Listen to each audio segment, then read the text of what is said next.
Well, hello and welcome to the Movie Paradise. I am your host, Nathanael Molnár, and this is our Captain Marvel spoiler discussion. I am joined by our co-host, Rob Giachinta. Thanks for being here, Rob. Didn't have a choice. No, he didn't. So, we have seen Captain Marvel. Captain Marvel, of course, came out this past weekend. It did really well at the box office. A lot of people are going to see it. And there are some things that we want to talk about that could not be said in the spoiler-free review that I put up a few days ago. So if you want to find out our thoughts on the film, or at least mine, because you're not a part of that. If you want to know my thoughts on the film without any spoilers, in case if you have not seen the movie yet, you can go up on the channel and check that out. But this is going to be full spoiler discussion. We are talking about the film as if you watched it with us. So if you have not seen Captain Marvel yet, do not watch this video and come back to it later after you've seen the film.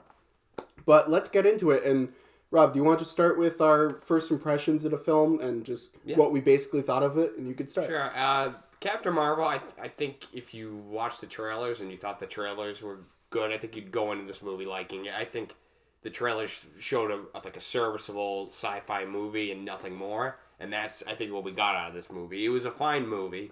But for something that was part of the MCU, I feel like it's, in a way, disappointing because, like, we've seen such great movies out of them, like Infinity War, Civil War, just any ones that you like. But this one I kind of thought was a little underwhelming, and it just, overall, I just thought it was just a decent movie, and because my expectations were through the roof for this one. Just because this is, like, the prelude to Avengers Endgame, pretty much. So, I'd definitely tell you, if you're a Marvel fan, go and check this out, and if you like the trailers, go check it out. But other than that, I'd say it was just a decent movie at best, I'd say. Yeah, I think I liked it a little bit more than you. As I said in my review, I kind of have 3 tiers for the MCU. I have, like, the excellent ones, which is pretty much all the Russo brother movies, Iron Man 1, Guardians of the Galaxy 1. Then I have, like, the middle tier, which is where I would put Doctor Strange, Ant-Man, and that's where Captain Marvel would fit in. And then I have the bottom tier, which is Thor Ragnarok, in my opinion, Thor The Dark World, Captain America Thor First 1. Avenger. I put that in the middle tier, personally. But, so, I think Captain Marvel is a good, solid film. I don't think it's anything extraordinary. It's nothing like, say, Guardians of the Galaxy, or Infinity War, or Civil War, any of those top-tier Marvel movies. But I don't think it's a bad movie, not in the slightest. I just think it's good. It's good. I think it definitely has strengths, and it definitely has weaknesses. Yeah. Which we can get into today. First of all, going into our discussion of this, I really like the beginning of this movie, where it's pretty much full sci-fi. To me, it kind of felt like what I would imagine a proper Green Lantern movie would be like. Because they're all wearing green costumes and going around, and they were Star Force. Kind of reminded me of, like, a Star Trek movie, too. Kind of like the Starfleet going on. Like, kind of like with the J.J. Abrams ones, how they kind of start off, like, on a mission, and then something happens, and they gotta escape. That's how it kind of reminded me of. Even, like, with the score, it had real, like Star Wars, Star Trek elements to it, I thought, which I liked about this movie. Yeah. And what I really appreciated about, at least this beginning part, was that this is part of this, obviously this is the same universe as Guardians of the Galaxy. And what I was curious about going into this film was how would they aesthetically and production-wise keep the similarities with Guardians of the Galaxy, but obviously it's not going to be in the same tone and style that James Gunn crafted for those films. And I thought they did a very good job because it didn't have the same comedy style as those movies. It didn't have that same eccentricness that the Guardians movies has, but it felt like the same world. It just felt like a different part of the universe. I really liked how they were able to replicate the production design, the costumes, the makeup and all that with from Guardians of the Galaxy and bring it to this film. Yeah, even like with just all the different races of like aliens. Like you have some people with like blue faces and some like doesn't Korath have like something with his eyes or something like? Yeah, it was something I like seeing like all these different like just types of like aliens or whatever the hell they are, and I don't necessarily need an explanation. It's just cool to see all these different kinds of characters. Yeah, and I think a lot of that was like Guardians of the Galaxy, where you have like talking raccoons and trees and stuff like that. They didn't go too out there with some of the aliens, though, which I liked. Yeah. It was mostly just, obviously, people in makeup, which they kind of kept... Like, all the Kree were pretty much people just with blue makeup. Mm-hmm. The Skrulls were just, like... practical effects. Yeah. They didn't have too many CGI crazy Thank God creatures. they did that. I think it could have been a real mess if they I completely agree. Like, it looked really good, too. Yeah. All I could think of the whole film... when we had Ben Mendelsohn in character as the Skrull was how many hours of makeup a day did he have to sit through in order for them to get that done? God bless him. I wouldn't take that role. Yeah. No, and it's like, but he was great in it. Yeah, he was one of the. I'd say he's probably one of my favorite parts of the movie. Yeah. And like I'm kind of glad like that in a way, like I'm kind of glad that he didn't play a villain for once, because like I feel like he plays the villain in everything, and it was kind of nice to see him play something else. See, that's the thing. So when the reviews came out about this movie, everyone was saying Ben Mendelsohn's one of the best parts of the film. Ben Mendelsohn's great. Yeah. And I remember thinking, well, everyone keeps saying that Ben Mendelsohn's one of the best parts of the movie, but nobody is saying his character is one of the great villains. Yeah. And then once you see the movie, that all makes sense. And this is one of the parts of the film that I really liked, what they did with the Skrulls.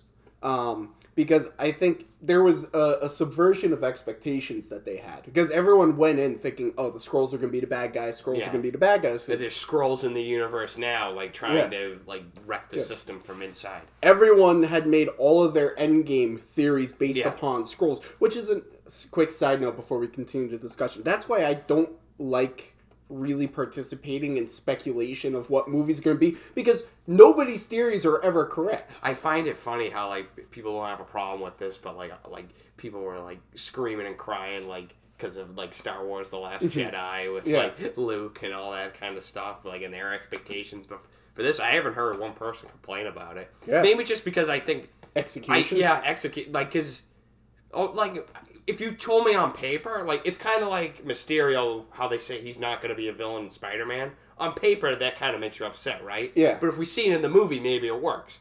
I think he'll be a villain, though. But, sure. Yeah. But if someone told you before we saw this movie that the Skrulls aren't the villains, you might be, like, a little upset, correct? Maybe? Yeah, I probably would have been like, oh, really? Puzzled or whatever. Okay. But once you see it, it makes sense. Yeah. And I think it didn't feel like it was subverting expectations just to do so. Yeah. It felt like it actually had like a clear narrative purpose for what they were doing. And I really liked, they kind of take on like a metaphorical sense. Like you have the oppressors who are seen as the good guys, and then the refugees who are demonized to be villains. And I think that has especially today, that has very real world implications and is a great metaphorical piece. And I thought that was done very well. And I don't know, I really liked what they did with the Skrulls. And people have pointed out to me, which I think is a very good thing that nobody's really remembering. Just because these Skrulls are good does not mean all the Skrulls are good. Well, aren't these the only ones left? I don't know. There's probably other Skrulls in the universe. I thought that's what I thought he said they were the last of their kind. As far as the universe is a very big place. Yeah. I'm saying I'm not ruling out the fact that there are going to be other Skrulls elsewhere. True. Yeah. Which could end up maybe leading towards a secret invasion storyline. Maybe those Skrulls will pretend to be these Skrulls. Oh, wow. Can you imagine if like it turned down like a later movie that Ben Mendelsohn actually was a bad guy and he was just kind of playing them?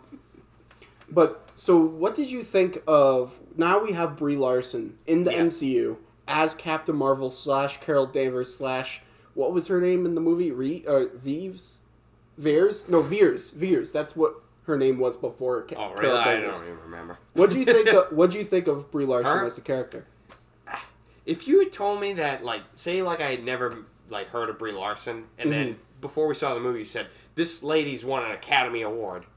Like, like, if I had watched the movie, and then you said, this lady's, I would say, no way. Because I didn't really find her that convincing in this movie, to be honest. Did she give a bad performance? No, but in her own movie, I kind of felt she was, in my opinion, she was outshadowed by some of the side characters. Yeah, I can understand that. I agree with that. But my question would be, were there too many moments in the film that actually required a super dynamic, nuanced performance? Because most of the movie, she has no memory of who she is, so it would make sense that she doesn't have too much of a personality. And I feel like some of the more emotional movies or moments, or some of the moments that require a more dynamic performance, are given to other characters. There's maybe a couple of moments in the film where that actually requires like a more emotional or more nuanced performance from her. And I thought, while obviously she didn't give anything that would be worthy of an Academy Award nomination, nor do I think we've really had any other in any of the other MCU movies. I thought she handled the scenes well. Yeah. I would agree with you that if you watch this movie just as it is and say she's an Academy Award winner, I'd be like, oh, okay. I don't really see that just based on this one performance. But I don't think she necessarily, I don't think what was required of her in this film required something of an Academy Award level. Because it's not like she gives an Academy Award level performance in Kong Skull Island. That's just, her character was a certain way, and she played that character the way it was supposed to be. Maybe that has to do with, maybe some of that blame has to do with the writing and the directing, too, as well. Yeah. I wanted to get your opinion. Do you think you would have liked this movie better if it was kind of a straightforward origin story, or do you like the way it was? See, I've thought about that.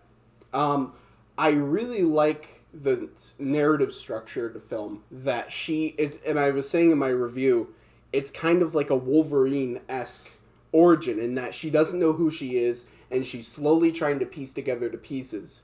And I really like that element of it, that narrative structure of she does not know who she is and she's trying to figure it out. But on the other hand, once we were seeing like glimpses of her past and her interactions with her fighter pilot friend, I don't remember the character's name or the actor. Last name is Lynch. Yes. Rashana. Lashana Lynch. Lashana Lynch. Yes. I don't know. Once we started seeing like some clips of her interactions with her and with the daughter and everything, I started thinking to myself, oh, I really want to see that movie. Yeah, I would like to see that movie where you have Carol Danvers, who is the fighter pilot, and goes through all these troubles and faces misogyny and all these things that we see glimpses of, and then goes into the air, and this thing happens to her, and now this is who she is. I understand from the film's point of view why the narrative was structured the way it was, but I also would have been very interested to see that straightforward origin story. And with her friend, like when she meets up with her halfway through, I didn't feel invested in their relationship really at all until maybe like the end. But like when they first I didn't feel anything because like we hadn't really seen them previously. See, what I think when they're starting to define their new relationship, that's when I became invested by the end of the film, because then they started to establish new dynamics between them. But once it's all like, it's me, it's your friend. Yeah. You don't remember me? Like, well, we don't even know. I don't remember you. Yeah. So yeah, I completely agree with you on that front. But I will say, while I was not hugely impressed with Captain Marvel necessarily in this film, like, I am very excited to see her, exactly. I am excited to see what she does going forward. I'm excited to see a Captain Marvel 2. I am excited to see her in Avengers Endgame. I'm excited to see more of her. And at least for me, I feel like a lot of the characters, like in their solo movies, I kind of think they're okay. But then I think they really come to play when they come to the big, like Doctor Strange and Thor especially. When they came into Infinity War, I think I really grew an appreciation for them as characters. Yeah. Outside of their solo movies, which I thought were just fine or whatever. So hopefully that happens with her in Infinity War too. Or not, at Endgame, excuse me. I think also part of it might be is that, and this is kind of how I felt about Captain America: The First Avenger, is that this film, it plays a role in the larger story, and it's kind of filler movie. Yeah, we need to get here so that we can get here. Yeah, and that's how I felt about First Avenger. Was Age of Ultron kind of in a way is like that. Like Iron Man we're telling 2. this story so that we could then get to the other stories, which I still think it was a good movie, an enjoyable movie, and I enjoyed watching it and I was entertained. But part of me was just feeling like, okay, we're watching this so that then we can watch Endgame, and so that then we can watch other movies. It's kind of like watching like a TV series, like one of our favorite shows, The Office, or something, or even maybe like Breaking Bad. Like you have to watch certain episodes so you understand what happens in the later. Maybe you don't like those certain episodes, but you kind of have to watch them to get everything. Yeah. And there's always going to be certain things you like about the episode, though. Maybe you don't think it's one of the stronger episodes, but it still serves to the story, and you still need it, and you still appreciate it. Yeah. Now, I'm curious to know if you feel the same way, but when I watched this film, I felt like everything that we learned in this movie and everything that was communicated to us, we kind of already knew. Like, there were there were some big reveals in this movie, but they didn't, we learned, the Tesseract was already on Earth, or where the Tesseract came from. But we didn't really need to know that. You could still understand all the other movies in the past and you would not need to know that little bit of information. We didn't need to know how Nick Fury lost his eye. We didn't need to know some of these little details. But oh my God, let's get to that in a second. But I felt like any of the reveals that were in this movie, we could have lived without knowing, and everything else that was shown in the movie, we kind of already could piece together. Like, obviously we haven't seen Endgame, but my impression of Endgame from the trailers we've seen is that I could have not watched Captain Marvel and still understand everything. Well, and again, we haven't seen Endgame, so we don't know that. There could be some big pieces, but it just didn't feel like there was anything substantial we learned in this film that we needed to know. Yeah. It felt like we already knew everything in this movie, and therefore, if we didn't have it, nothing really would have been lost. I guess if you didn't watch the after-credit scene in Avengers, what is it? Infinity War, and you didn't see, like, the pager sequence, maybe you'd be a little confused when she just shows up in Endgame out of nowhere, but I'm assuming everybody saw that scene, hopefully. Yeah. I mean, and this movie's end credit scene is dependent upon that. This movie also kind of reminded me a little bit of Solo, a Star Wars story, too. Kind of explaining things that maybe don't need it, like, my name's Solo, like, I'm traveling alone, Solo. Han. See, you're by yourself, and your name is Han Solo. That, or Nick Fury getting his eye scratched. Okay, let's talk about that. I want you to make your case before I kind of hop in. I don't know. Either don't show it at all, or, like, I know it was an alien cat, but literally just a cat scratch, and he literally just goes like, oh, jeez. And that was it. And then, like, they don't really even allude till it to the end where he's just like, oh, yeah, I'm going to need a fake eyeball. Like, I don't know, like, something like losing an eye, like, don't you think of, like, especially a character like that, don't you think of something, like, dramatic happening to him? Like, he had to, like sacrifice his body to save somebody, or, like, he lost it in battle. Like, he lost it because he literally was, like, playing with a cat and it scratched him. I don't know. See, I heard someone else talking about this, and they were talking about how it kind of subverts expectations, which I get. It still feels underwhelming. But I didn't even need it, though. Yeah. Like, I didn't even care if it was in there, how he lost it. See, when it first happened, I thought what was happening was the scratch was how he got those scars, but that he didn't lose his eye. That's what I thought. But then he was, like, picking out, like, glass eyes or whatever.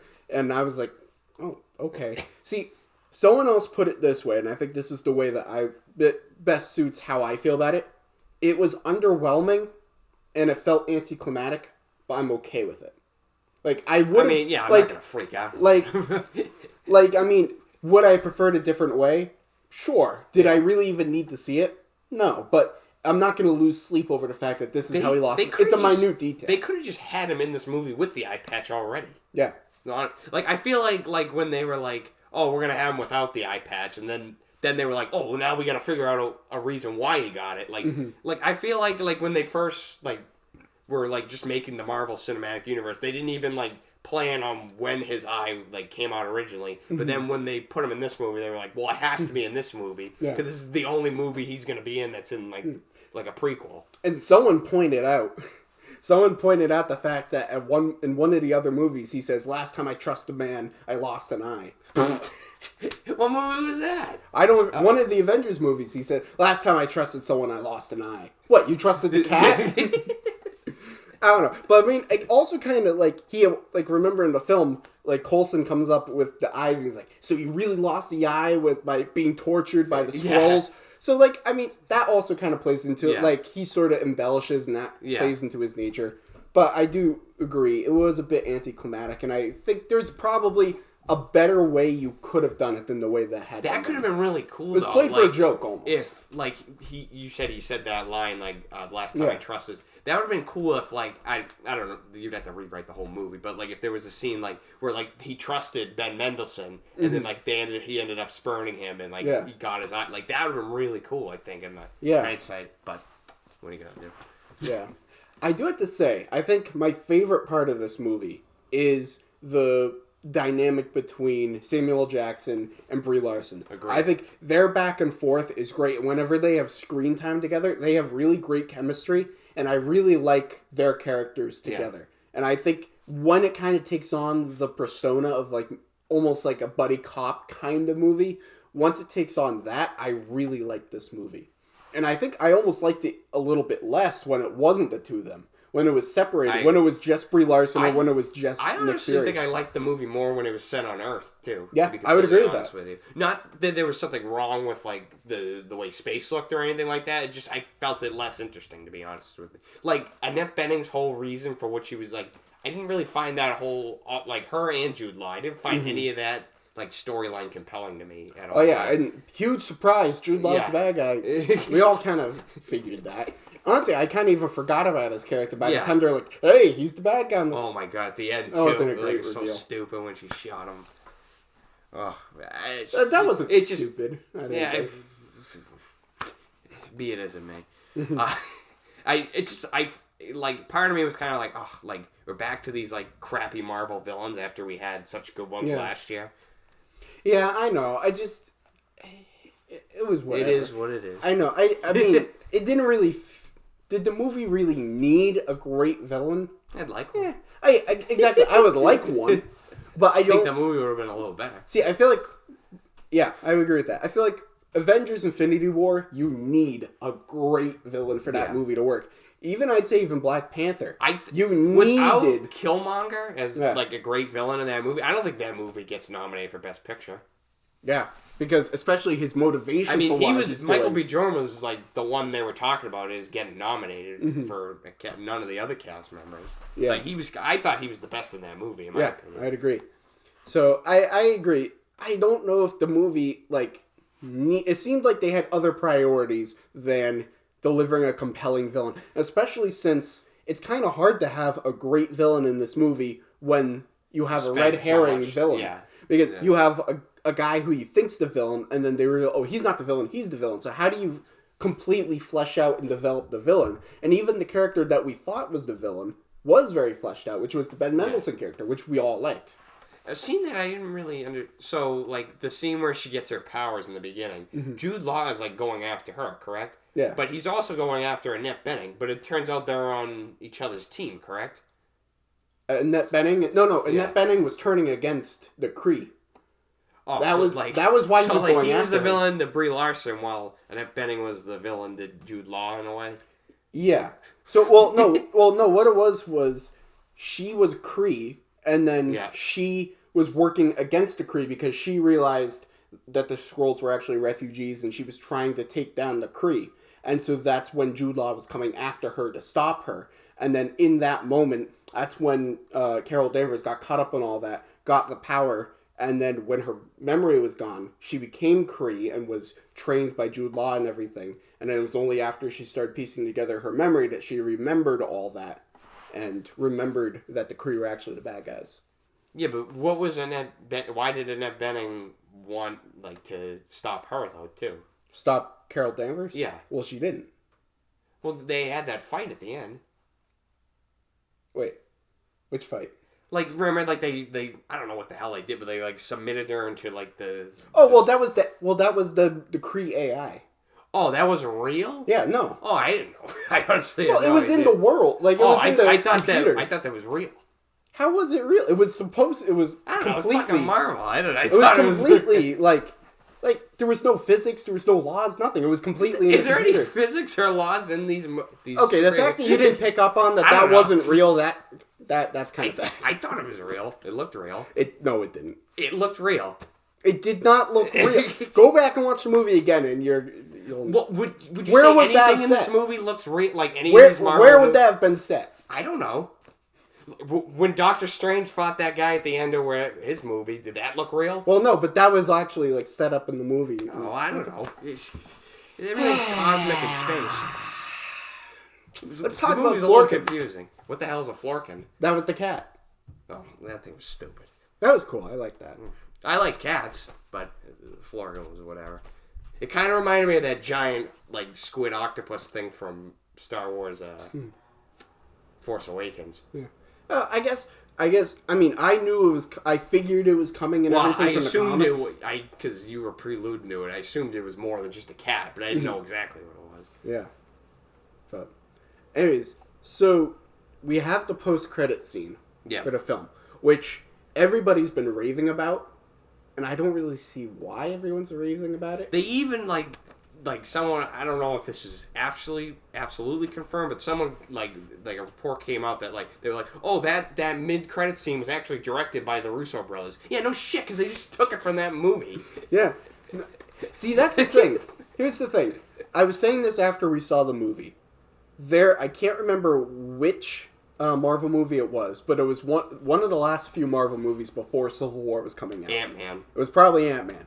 And they had, as a post-credit scene, they had the scene where it was Cap and it was Falcon. And they were talking to Bucky, who had his arm stuck in the thing. And it was very clearly a scene from Civil War. Yeah. And everyone's like, oh, that's so cool, Civil War. And then we see the movie, and that scene, it was clearly that they had filmed it for that movie, and they were like, oh, we need a post-credit scene. They did the same thing in Doctor Strange. The mid-credit scene was the scene that was in Thor Ragnarok.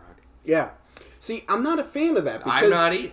Well, because one, you're kind of eliminating all the context that's set up, and it doesn't feel like a post-credit scene. It just feels like, oh, we need a post-credit scene, so let's just take some footage of the next one. See, and so that's why this didn't really have any importance to me. And also, I think I disagreed with you in a moment, but in retrospect, I agree. It kind of takes away from in the moment in Endgame, which would have been a huge applause. Thank you. Like in the movie, if we had all that set up and then Captain Marvel just shows up like that, that would have been a scene where everyone stands up and applauds and screams. But now we all know it's coming. But I'll be like the curmudgeon sitting down. See, but now we all know. So what was the point of having that? And then for people to go, it's the most important post-credit scene Marvel's ever done. Or it's one of the greatest ones they've ever done. Oh, like she wasn't going to be in that movie. Yeah. Oh, fuck you. She wasn't going to be in that movie. Like, it didn't resonate with me. I would have, it would have been cool if we'd had a scene that actually dealt with Thanos or something. Yeah, or I would have just rather seen that maybe pertain to like a Captain Marvel sequel or something like that. Although I'm sure... One, I don't think we're going to get Captain Marvel sequel for a few years. Yeah. And two, it probably will have to deal with everything that happens post-Endgame. Yeah. So it's kind of hard to set that up. And stop giving me those crappy post-credit scenes with the animal of the movie, like doing some stupid shit. Please, I'm done with it. I really am. I'm really sick of it. Just don't say for the post-credit. I'm done.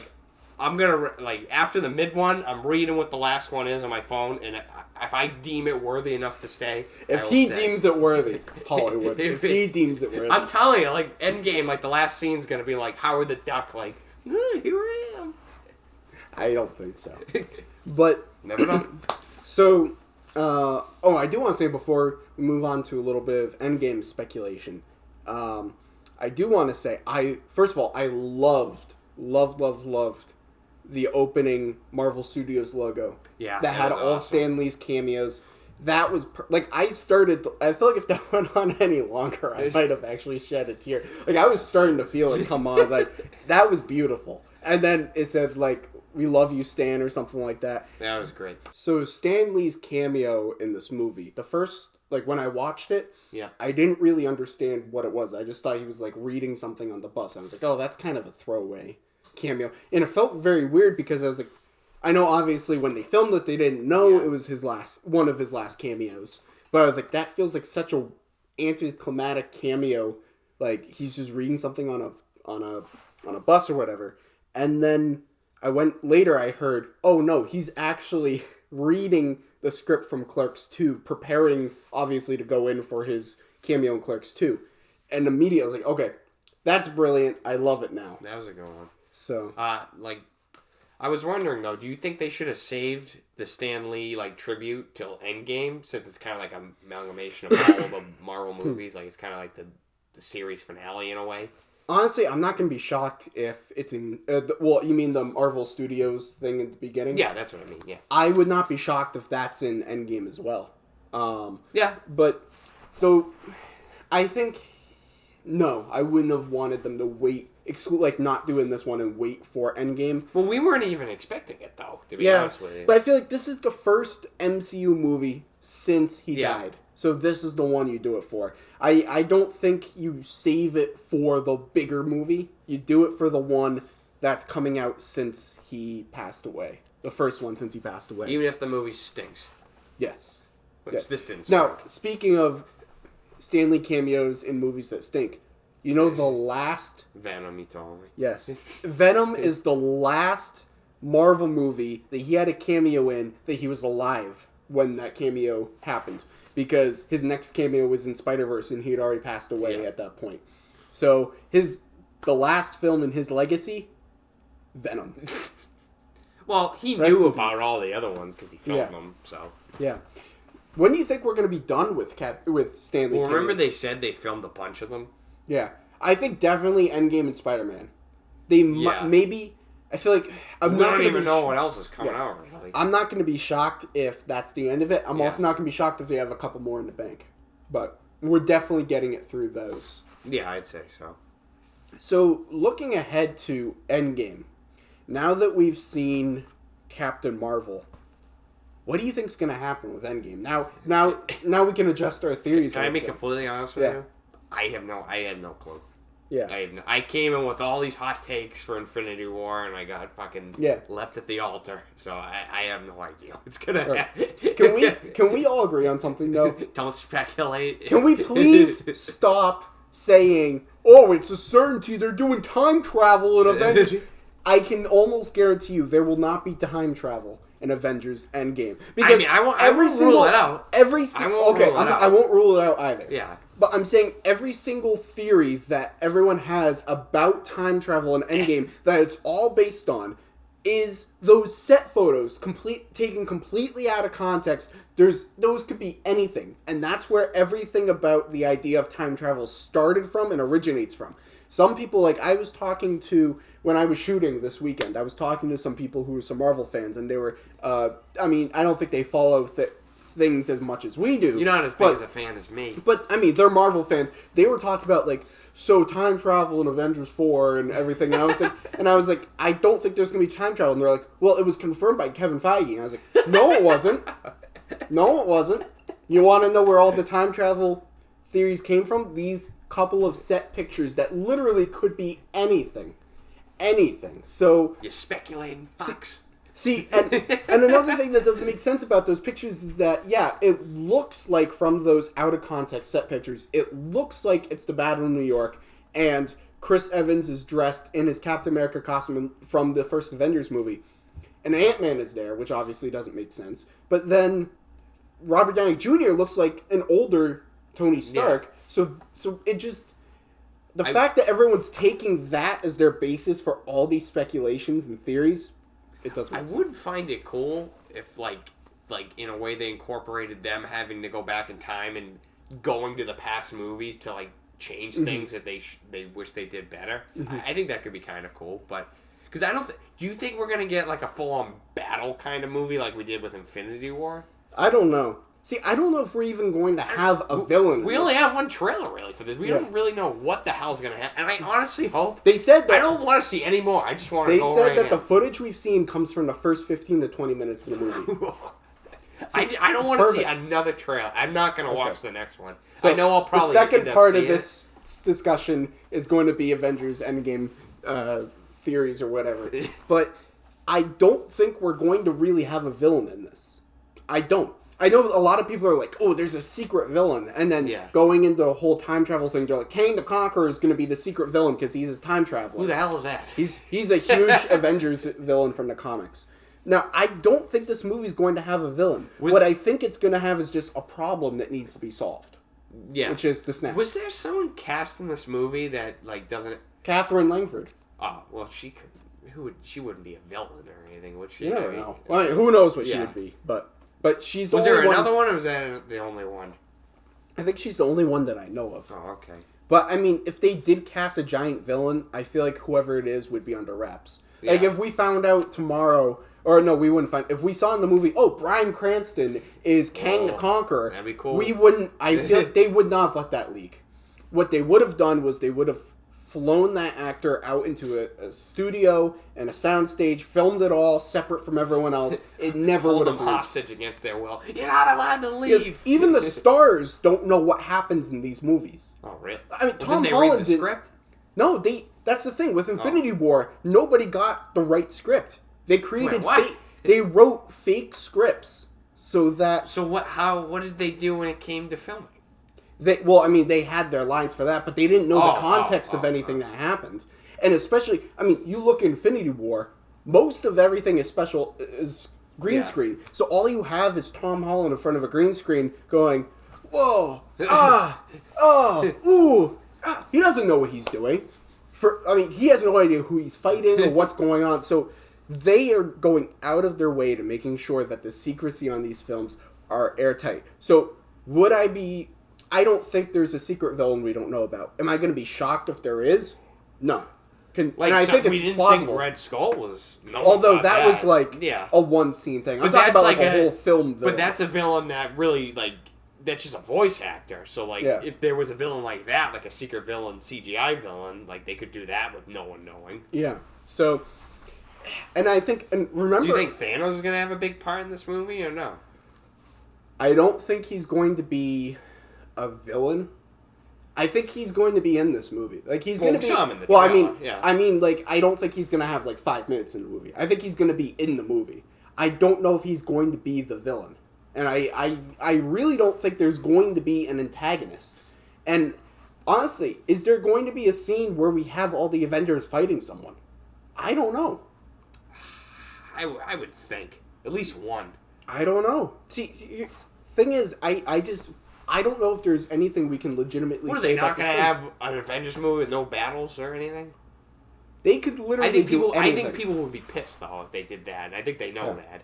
I mean, would I necessarily care if it's a good movie? I'm not gonna. But the mass audience isn't gonna just go to a drama.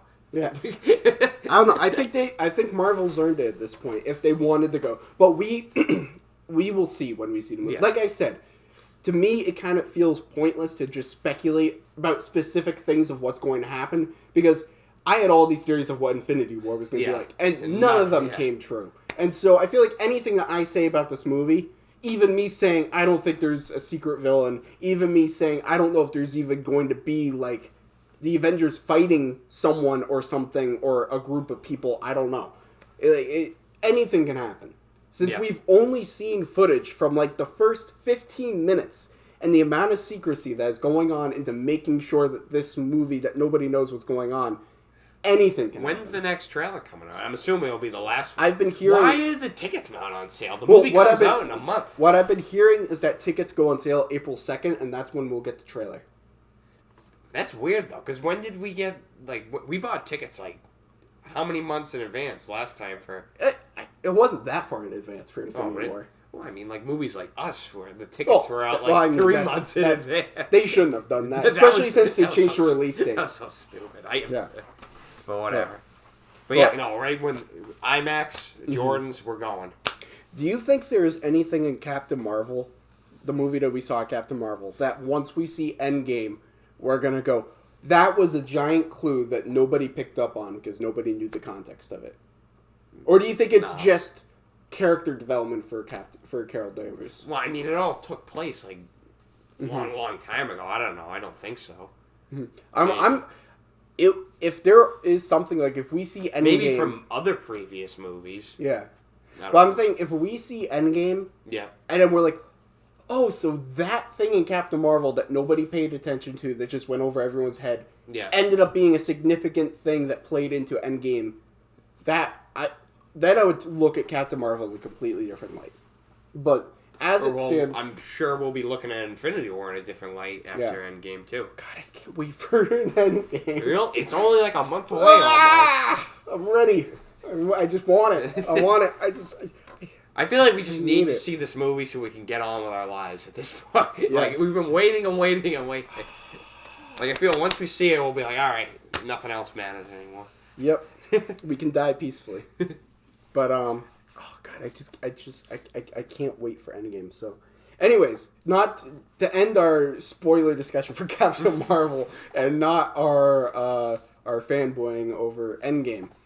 I like the movie a lot. It's a good, solid Captain Marvel movie. There's a lot of things in it that I really liked and enjoyed, and there's some things that I just found to be a little bit underwhelming. And as I was saying, at least my impression of what we have of Endgame from the trailers, it does not seem like there's anything big in this movie. Because I always thought, before we saw Captain Marvel, that it was not an accident that Captain Marvel was the movie right before Endgame. That it was very strategically placed to introduce things that would be then followed up through in Endgame. That we would watch Captain Marvel and go, oh, so now this and this and this, and we didn't really get that. Like, I felt like I knew as much going into the movie as I left. That cheap after credit scene. Yeah. Other than some realizations with the Tesseract, and other than how Fury lost his eye, and a couple of minor things like that, I felt like I walked out of the movie knowing almost as much as I walked in knowing. And so that was a bit of a disappointment. And I don't know. It's a good movie. It's not one I'll probably end up seeing again, but it's not one that we need to see again. I don't think I'm going to see it. I know Randy really wants to see it still, so maybe I'll end up seeing it. I know my dad wants to see it, so I'm probably going to go see it with him. But it's a good movie. It just makes me more excited for Endgame at this point. It's just, I don't think anything this movie, like, I don't think it was ever gonna just please my overall hunger for Endgame in a way. Like, that's the one I want. Like, like I was excited for this one too, but like Endgame's the one we want. Yeah, which I find it funny that it showed, like, Black Panther could have fallen into the same trap of we watch and we're like, that was a good movie, but we just really want Infinity War, and it didn't. No, it didn't at all. So I find it funny. It just shows, I think, Black Panther was such a well-made... I think it shows Ryan Coogler, as a writer and director, his ability. I don't think anybody thought that movie was going to be as good as it was. Yeah. No, it just shows how great of a director he is. That he knocked it so far out of the park. Yep. And then Captain Marvel, good movie. Fine. Nothing extraordinary, but it was good. So, if you have a rating to give, what would you give Captain Marvel? I'd give it a 3.45 out of 5. Go ahead. I'm giving it a 3.6. Last thing I wanted to say. I think one of my biggest takeaways out of this movie is the technology that they used on Clark Gregg and Samuel L. Jackson. I think that is a kind of like technology I don't think a lot of people are talking about. And just how advanced it was, that gives me a lot more like hope towards future movies like The Irishman and stuff. Like, if you could do that, like Samuel Jackson looked phenomenal. Yeah. Like, his CGI Clark Gregg was okay, but you didn't even get a lot of him. But yeah, Samuel L. Jackson looked... And he was prominent in the movie. Yeah. So... In close face up. It wasn't like a... What was the guy's name in Rogue One? Where they went up a face of it. I know he was Tarkin? Yeah. I know that was completely like CGI, but that was horrible looking. I didn't think it was... Alright, quick thing about Tarkin. I didn't think it was... Save it for the discussion. This is the discussion. So my thoughts on that was that if I didn't mind them using CGI to recreate him as opposed to recasting, I just think if that was the route that they were going to go, which they did go, he should have had a smaller role in the film. For the amount of screen time and the way that they shot him that happened in the movie, they should have recast. Mm-hmm.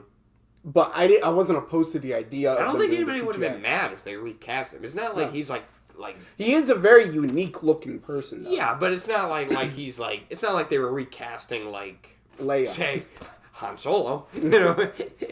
Yeah. No, I understand what you mean. Yeah. Anyways, Rogue One, 2.2 out of 5. Rogue One is the best of the new Star Wars movies. Ben Mendelsohn was the villain. Honestly, Rogue One's the best of third best Star Wars movie ever made. Just saying. Yeah. She did, and she agrees. Star Force, everybody. Her flaming fist is right behind you. Yeah. Anyways, so that has been our spoiler discussion of Captain Marvel and our geek out, nerd out moment for Avengers Endgame. Once again, I'm your host, Nathanael Molnár, co-host Rob Giachinta. Thanks for being here. Anytime. So make sure to like, comment, subscribe for more content. And be sure to follow us on all of our various social medias at Movie Paradise 99. And until our spoiler discussion for Endgame, which will be in a month. I will do the top 21 Marvel movies. Yes. So we will. All right. Just announced today. I'm like a fucking big idea guy, so like I'm always like. Anyways, you take. So before Endgame comes out, we will be doing a special video ranking our personal rankings of all of the Marvel movies. So keep your eyes open for that in about a month or so. That's 21 movies. Should now, we watch them all again? No. No, I can't watch another fuck. No, I can't do it. You can keep your mouth open. I'm not doing it. All. I'd watch Infinity War. That's it. I would honestly, if you really wanted to watch Avengers 1, 2, and 3, yeah, fine. I do want to watch all. I would that. do maybe that. Civil War as well. Now you're pushing it. And maybe Guardians of the Galaxy, and maybe Guardians, and Doctor Strange, and I feel like that's what our last one turned into, but then we didn't end up watching any of them. Yeah. I think we watched. I've probably seen the first Iron Man like 50 times now, just because that's always the start of the marathon. Yeah. That Marvel marathon that we did before Age of Ultron, you fell asleep. You didn't make it. I watched almost every single one of them. I was on the second to last one. Yeah, and you fell asleep during Winter Soldier and you didn't watch Guardians. I watched them all. I remember Winter Soldier had ended. I was so ready to just collapse and go to sleep. You were asleep. Nobody would have known if I had just not watched Guardians of the Galaxy and went to sleep. And I could have said, oh, yeah, I watched Guardians of the Galaxy. I could have said that. But I was like, you know what? I have to do this. I have to finish it. No one was and so here. I put in Guardians of the Galaxy. If a tree falls in the woods. Yeah. I put in Guardians of the Galaxy. I had an answer question on that on my last test, actually. On that question, like if the tree lands in the woods. Falls. Fall, whatever the hell, like doesn't make a sound. Question is. I don't know what I got. I'll have to find out next week. Movie. So, anyways, thanks for tuning into this discussion of Captain Marvel. I already said all my stuff about liking and commenting and all that stuff. Anyways, so until we come back and do our discussion of something else again, thanks for watching.